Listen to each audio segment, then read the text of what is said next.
নাহমাদুহু ওয়া নুসাল্লি ওয়া নুসাল্লিমু আলা রাসূলিল কারীম, আম্মা বাদ। এক ভাই বর্ণনা করেছেন যে তাহাজ্জুদের নামাজের বেশি ফজিলত ওগুলো কি কি?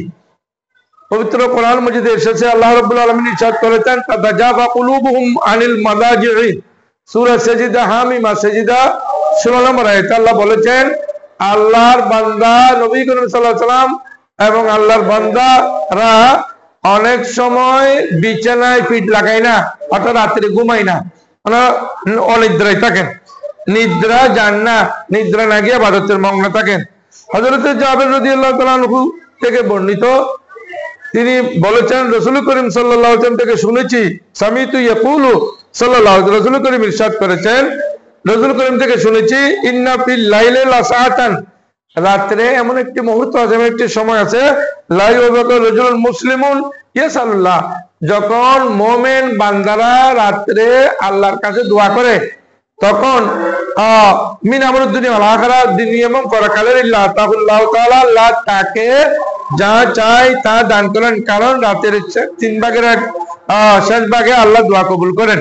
ওয়াযালিকা কুল্লু লাইলাতিন, এটা প্রত্যেক রাতে আল্লাহ রাব্বুল আলামিন বলেন, আল্লাহ রাতের শেষ ভাগে আল্লাহ বলেন, হাল মিন মুস্তাগফিরিন ফাগফিরলাহু, কেউ মাফ চাওয়ার থাকলে মাফ চাও, আমি তাকে মাফ করে দেব।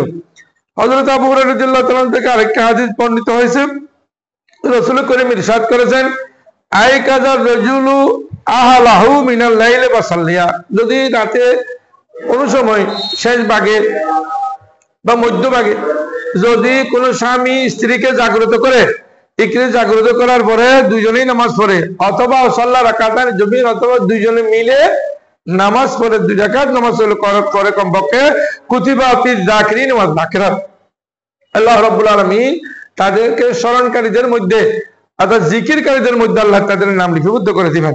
হযরত আয়েশা সিদ্দিকা রাদিয়াল্লাহু তাআলা আনহা থেকে বর্ণিত আরেকটা হাদিস ইরশাদ হয়েছে, কানা রাসূলুল্লাহ সাল্লাল্লাহু আলাইহি ওয়াসাল্লাম ইজা দাখালাল আশরু আহইয়া লাইলা ওয়া আইকাযা আহলাহু, রাসূল করিম সাল্লাল্লাহু আলাইহি ওয়াসাল্লাম রমজানের শেষ দশমে রাসূল করিম সাল্লাল্লাহু আলাইহি ওয়াসাল্লাম নিজে জাগ্রত থাকতেন,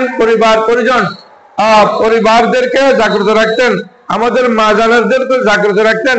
ওয়াসাদ্দাল মিজারা, রাসূল করিম সাল্লাল্লাহু আলাইহি ওয়াসাল্লাম বিশেষ করে সাদ্দাল মিজারা, সেখানে কোমর বেঁধে ইবাদত করতেন, অর্থাৎ বেশি রমজান মাসে রাসূল করিম সাল্লাল্লাহু তাআলা আলাইহি ওয়াসাল্লাম ইবাদত করতেন। আল্লাহ বেশি বেশি ইবাদত করার সুযোগ তাদেরকে দান করেছেন। আল্লাহ আমাদেরকে ইবাদত করার সুযোগ দান করুক, আমিন। ওয়া আখিরু দাওয়ানা আলহামদুলিল্লাহি রাব্বিল আলামিন।